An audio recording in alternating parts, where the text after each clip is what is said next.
what you're going to hand me even before you open your mouths. You're going to tell me you don't believe my story and give me that don't make me laugh expression on your smug faces. Olá pessoal, eu sou o Marco Moretti e esta é a Arca do Moretti, meu podcast semanal sobre cinema, literatura, histórias em quadrinhos e outros assuntos correlatos. Neste episódio nós vamos falar sobre o auge do sistema de estúdios da velha Hollywood durante a Segunda Guerra Mundial.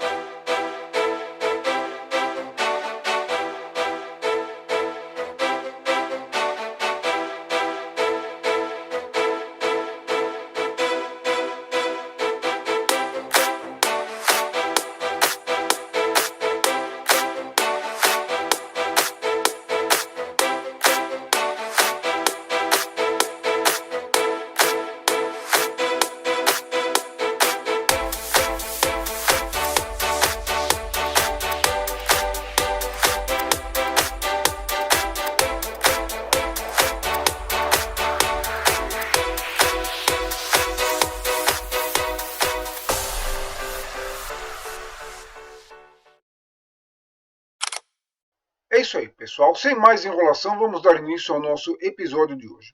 Data estelar 2437.6. Nos últimos episódios, se vocês bem se recordam, eu narrei a gênese e o desenvolvimento dos grandes estúdios de cinema da velha Hollywood. Expliquei como o sistema de produção criado por Irving Thalberg se estabeleceu e como ele acabou criando um método de produção impecável, em que todas as decisões eram controladas pelas figuras dos produtores. Desde a pré-produção, com a escolha dos roteiristas, das histórias a serem realizadas em forma de filme, a seleção dos atores e atrizes, dos diretores e dos técnicos, tudo passava pela mão dos produtores. Até mesmo a própria produção e a pós-produção com a finalização, a edição final e, é claro, inclusive a distribuição e a exibição dos filmes, tudo isso passava pelas mãos dos produtores. Então, esse sistema, que ficou conhecido como sistema de estúdios, determinou um formato de filmes bastante específico que não permitia, não dava espaço para inovações, não dava espaço para criações originais. Qualquer artista que se ousasse se rebelar contra esse sistema, ele era severamente punido. Havia um contrato, eu expliquei isso, o contrato de 7 anos, que obrigava atores, diretores, roteiristas, diretores a cumprirem as ordens dos produtores, quer gostassem ou não. Isso fez com que muitos atores e atrizes, principalmente, ficassem marcados pelos mesmos papéis, estereotipados em determinados papéis. Da mesma forma, os grandes estúdios acabaram se especializando em determinados gêneros. Eu expliquei que, por exemplo, a Universal, no início dos anos 30, investiu nos filmes de terror, como Drácula, Frankenstein, O Homem Invisível. A Metro-Goldwyn-Mayer acabaria se especializando mais adiante em filmes musicais. A Warner rodou principalmente filmes de gangsters e dramas prisionais, sociais.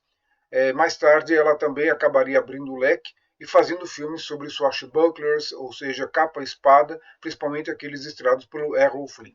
É nesse ponto, então, que nós vamos retomar a nossa conversa sobre o sistema de estúdios da velha Hollywood. A gente viu aqui, nos meus podcasts anteriores, a trajetória do grande diretor de cinema norte-americano Orson Welles, que era um realizador fora da curva.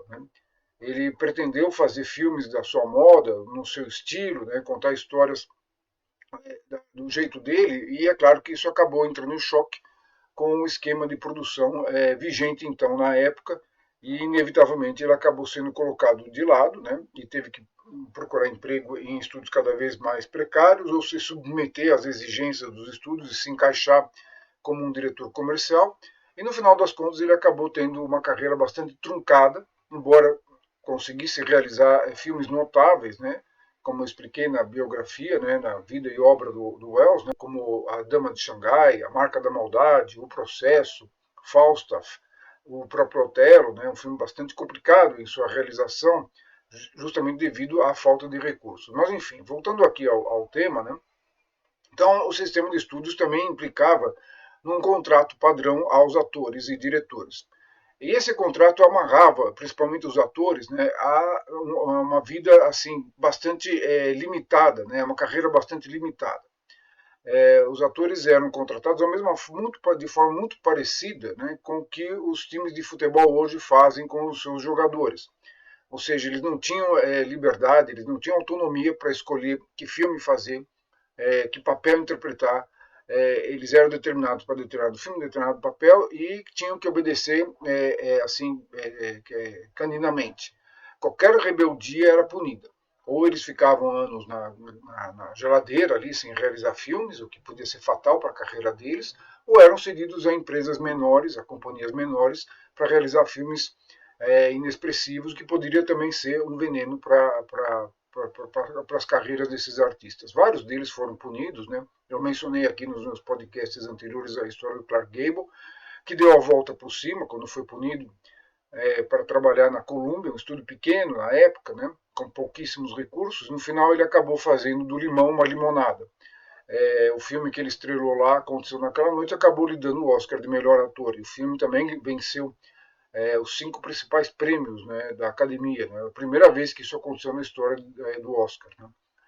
O melhor filme, melhor diretor, melhor ator para Cable, melhor atriz para Claudette Colbert e melhor roteiro para o Frank Capra e o Robert Riskin. Né? Enfim, então esse era o sistema de estúdios. O Irving Thalberg mesmo, o artífice desse sistema, ele não viveu muito tempo.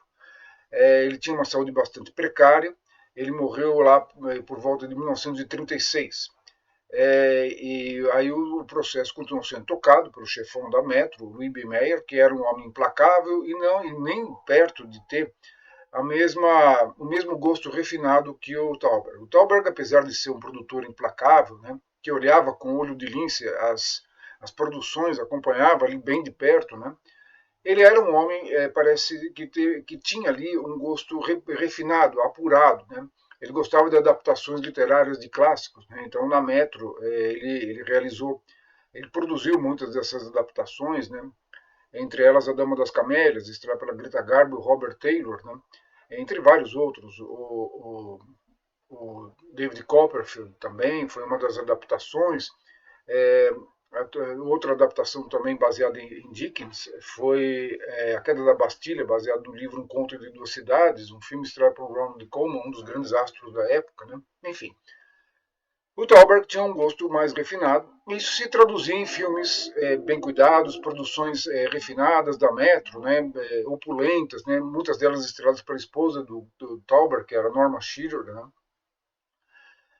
E depois disso, a Metro tocou sozinha, mas aí o gosto meio pueril, meio simplista, vamos dizer assim, do Mayer se impôs e os filmes da Metro passaram a ser cada vez mais assim açucarados, né, com aquele gosto meio duvidoso que Mayer tinha, né, de filmes sentimentaloides, né, sentimentais, com pregações morais, religiosas, aquela coisa da família mais importante, o amor ao lar. Isso está bem claro no filme que ele produziu em 39, que é O Mágico de Oz, né, cuja moral é bem simples, bem ao estilo, bem ao gosto do Meyer. Né. Depois ele produziria também, na mesma época, uma série de filmes de comédia de juvenil, estrelados pelo Mickey Rooney e a Judy Garland, um pouco antes disso do Mágico de Oz, que era a série do Andy Hardy. Né. Eram meio musicais, uma série de musicais, de filmes musicais meio cômicos ali, sobre as aventuras de jovens de uma cidadezinha, né,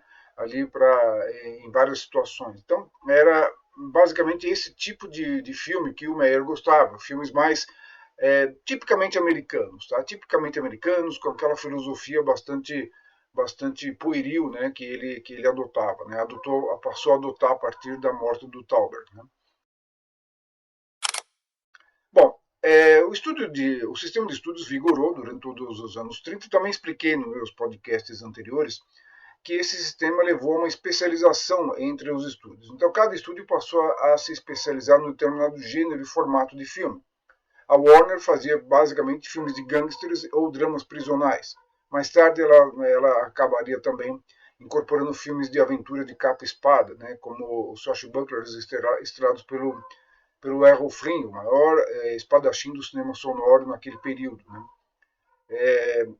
E também havia os melodramas, né, os melodramas classudos, né, estrelados pela Bette Davis, Amada e Hollywood, né, isso na Warner. Né. A Universal, por sua vez, se especializou nos filmes de monstros. Né. Foi ela que trouxe às telas do cinema pela primeira vez o primeiro Drácula oficial, né, estrelado pelo Bela Lugosi, um grande ator, né, e também o Frankenstein, estrelado por Boris Karloff, outro grande ator que, infelizmente, tanto um quanto o outro ficaram para sempre marcados nos papéis e tiveram poucas oportunidades de realmente mostrar os seus talentos dramáticos fora dos limites, né, desses personagens icônicos. Né. A Múmia é outro filme da Universal do mesmo período, dos anos 30. O Homem Invisível, estrelado pelo Claude Rains, a estreia do Claude Rains no cinema, aliás, né. O Claude Rains, que a maioria das pessoas hoje lembra mais, principalmente pelo Casablanca, né? E depois aí, prosseguindo mais para frente, né, a Universal também diversificaria suas produções, né? A Paramount era o estúdio dos diretores, né, onde havia os diretores mais importantes, os mais eruditos, né? Ali também era um estúdio rico, como a Metro, e também tinha suas próprias estrelas ali, né, residentes, né? Gary Cooper, Marlene Dietrich, a Mae West, né, a grande Mae West, a desbocada Mae West, era uma das principais estrelas do estúdio, isso até o Código Reis, né, que foi o código de censura criado para conter os excessos dos filmes hollywoodianos, não começasse a valer a partir de 1934 e 35.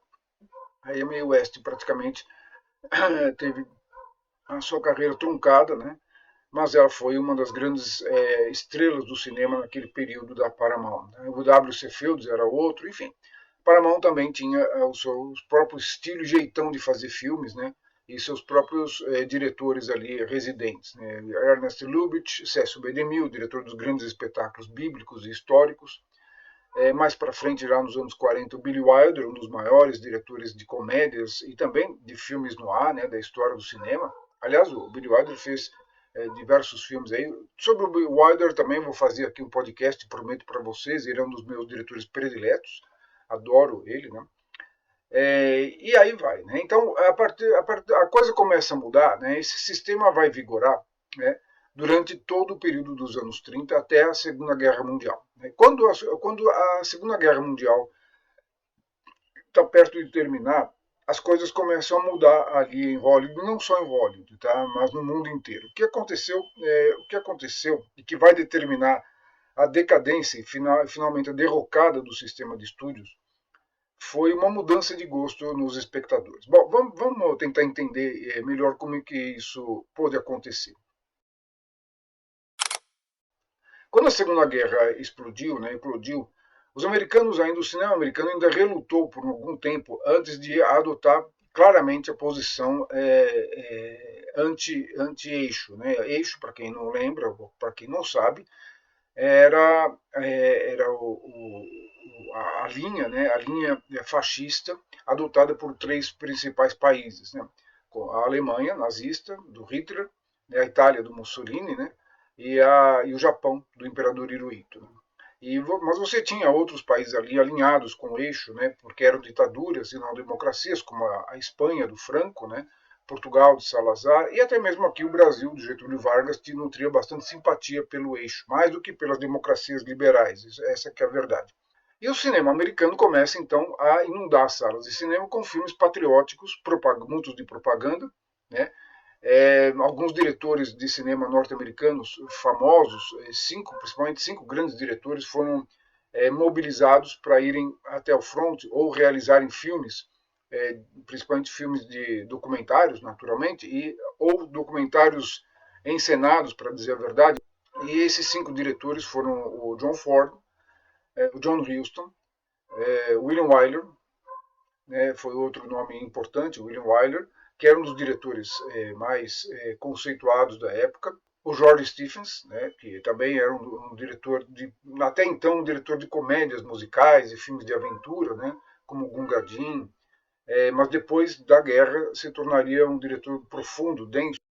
E o Frank Capra, que era o diretor das comédias sociais da Columbia nos anos 30 e passa a fazer uma série de documentários chamados Why We Fight, Por que Nós Lutamos, né? que eram documentários todos de propaganda, né, feitos para fazer com que o público americano e os soldados americanos entendessem a razão por que eles estavam lutando na guerra.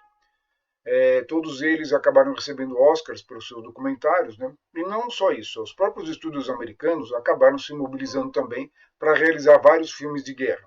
Então houve uma leva de filmes patrioteiros ali, alguns deles estrelados pelo John Wayne e outros astros da época, né? Aliás, muitos dos atores hollywoodianos também se alistaram nas Forças Armadas e foram lá para combater a guerra. O Clark Gable foi um deles, o James Stewart foi outro, né? O John Wayne não. John Wayne permaneceu nos Estados Unidos, né, e disse que não podia largar, que ele tinha esposa e filhos e tal. Ele ficou ali mesmo na Califórnia, lá, fazendo os seus filmes de guerra, onde bancava o herói valoroso, né, bravo, quando na verdade ele nunca chegou a pisar em um fronte de guerra, ao contrário de alguns de seus colegas ali daquela época. Tá? Bom, esses filmes foram feitos principalmente em 42, né, no ano seguinte ao ataque de Pearl Harbor, e já por volta de 1943 o público já estava começando a se cansar desse tipo de filme, né, porque, é claro, né, dá para a gente entender o estado de espírito do público norte-americano naquela época. Né. Você lia sobre guerra em tudo quanto era canto, ligava o rádio, só ouvia falar de guerra, as conversas só giravam em torno daquilo, e as pessoas não queriam ir ao cinema para ver o quê? Guerra. Né. Então, os filmes de guerra começaram a perder popularidade e aí os estúdios tiveram que diversificar, né? E foi uma época também onde o estado de espírito meio desanimado, apesar dessa patriotada toda, né, de inflamar os espíritos para a guerra, para lutar na guerra, percebia-se no ar, né? Você claramente estava no ar também um espírito de desesperança, né? Claro, no meio de uma guerra, você não tem muitas esperanças de que um dia a paz vai voltar, de que as coisas vão ficar melhores. E isso acabou se traduzindo numa estética mais dark, uma estética mais sinistra, mais funesta, né? Que se concretizou em dois gêneros de filmes que ganharam espaço no início dos anos 40 e vão continuar até o final daquela década, que um é o filme noir, que é o filme policial, né, de suspense, né, que passou a ser feito naquele período, e outro, o filme gótico, que tem profundas semelhanças. Um dia, aí, quando eu fizer algum podcast no futuro, eu vou falar sobre esses dois gêneros, o filme noir e o filme gótico. Tá? Exemplo de filme noir, O Falcão Maltês, ou também como é chamado no Brasil, Relíquia Macabra, de 1941, dirigido pelo John Huston, estrelado pelo Humphrey Bogart, que passou a ser praticamente o ator emblemático do filme noir. Ele fez outros filmes desse gênero. Né? O filme noir se caracterizava por uma estética de claro e escuro, né? de sempre preto e branco, né? Aquele preto e branco bastante contrastado, né? E uma trama rocambolesca. Né? Eu falei bastante aqui sobre o filme noir quando eu mencionei A Dama de Xangai, um dos mais incomuns e icônicos, né, extravagantes filmes no ar já feitos, dirigido pelo Orson Welles. Né. Tem sempre a Loira Fatal, enfim, tinha algumas características específicas. E foi um gênero, um subgênero do filme policial, do filme de mistério, de suspense, que praticamente dominou ali a filmografia desse tipo de filme nos anos 40 e até meados dos anos 50 ainda se faziam alguns filmes no ar. Tá? E o filme gótico, que você tem, eu posso citar aqui principalmente o Rebecca, a Mulher Inesquecível, que era aquele filme onde se envolvia geralmente uma mulher, muitas vezes recém-casada, que ia residir em um castelo ou uma casa, um palácio, né, e acabava sendo assombrado por ideias e por um clima sinistro, angustiante e opressor. Né. Nem sempre eram histórias fantasmagóricas, algumas às vezes falavam para o fantástico, fantasmagórico. Podemos dizer, a grosso modo, que o filme noir estava para o filme gótico no seguinte sentido: o filme noir seria um filme mais de um aspecto mais sinistro, feito por os homens, enquanto que o filme gótico era um filme voltado mais para as mulheres. Tá? Mas os dois tipos de filmes tinham a mesma raiz. Tá? A Meia Luz, por exemplo, um filme gótico clássico, né? Estrelado pelo Joseph Cotten e Ingrid Bergman. Né? Because I am mad, I hate you. Because I'm mad, I betrayed you. And because I am mad, I'm rejoicing in my heart without a shred of pity, without a shred of regret, watching you go with glory in my heart. Enfim, e aí esses filmes passaram a ser feitos nos anos 40 e eles expressavam justamente a angústia o medo que permeava ali a realidade daquela época, nos duros anos da Segunda Guerra. Né? Claro, foram feitos filmes importantes, como A Rosa da Esperança, dirigido pelo Wyler, pouco antes dele partir para a Europa, né? Estrela para Greer Garson e Walter Pidgeon, que ganhou o Oscar de melhor filme, né? E que contava as agruras dos ingleses sob os ataques alemães. Então eram filmes de propaganda, sim, mas filmes dramáticos, não mais documentários que foram feitos ali. Eram filmes dramáticos, contando a vida de pessoas comuns em meio às dificuldades na guerra. Né? De forma a inspirar também os norte-americanos a apoiarem o esforço do governo Roosevelt na época a prosseguir, né, na guerra. E por que razão os americanos tinham que lutar contra os nazistas e os fascistas. Tá?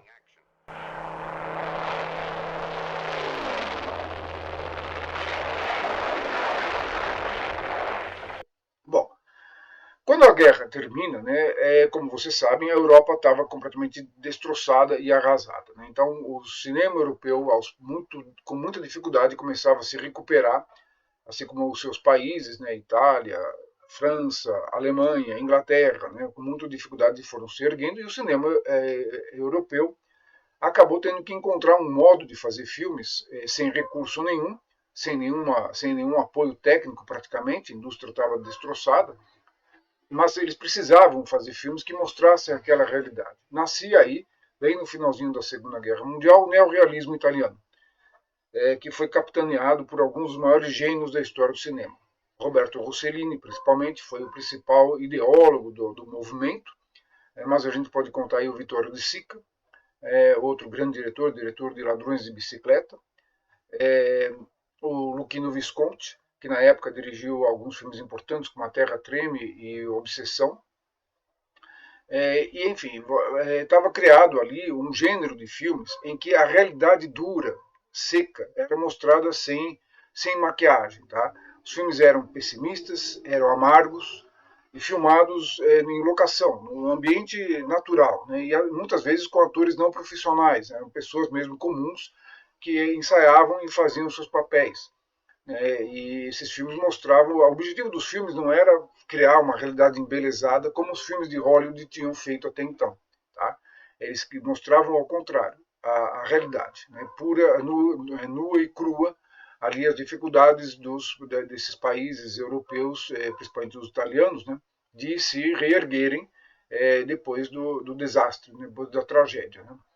Os filmes eram bastante pessimistas, amargos. Né? Em Alemanha, Ano Zero, do Rossellini, por exemplo, a história termina com o suicídio de uma criança, de um menino. Né? Outros filmes também mostravam uma visão bastante pessimista. Né? No Ladrões de Bicicleta termina o filme de forma bastante amargurada, né? Mostrando o personagem principal e o filho ali numa massa de desempregados, esfomeados, a pobreza crescente, né? Do pós-guerra, enfim. Foram filmes necessários, sim. A ideia talvez fosse retratar a realidade e também acender as consciências de que algo precisava ser feito. Né? Na época, o Plano Marshall estava começando a ser implantado. O Plano Marshall, para quem não sabe, foi o plano de recuperação econômica da Europa, implementado pelos americanos. Né? Depois da destruição da guerra, os americanos resolveram injetar dinheiro na Europa para reerguê-la, obviamente, claro, esperando o retorno por isso, e tiveram um gordo retorno nos anos seguintes, o que fez dos Estados Unidos a principal potência do bloco ocidental, né, sem dúvida, né, a mais rica, a mais poderosa. A partir daí, os Estados Unidos ascenderam ao posto de país mais rico do mundo. Espero que vocês tenham gostado deste episódio de A Arca do Moretti. Não esqueça de dar o seu like e se inscrever no canal para saber das novidades. Na próxima semana concluiremos a nossa jornada sobre a Era de Ouro de Hollywood. Até lá, pessoal!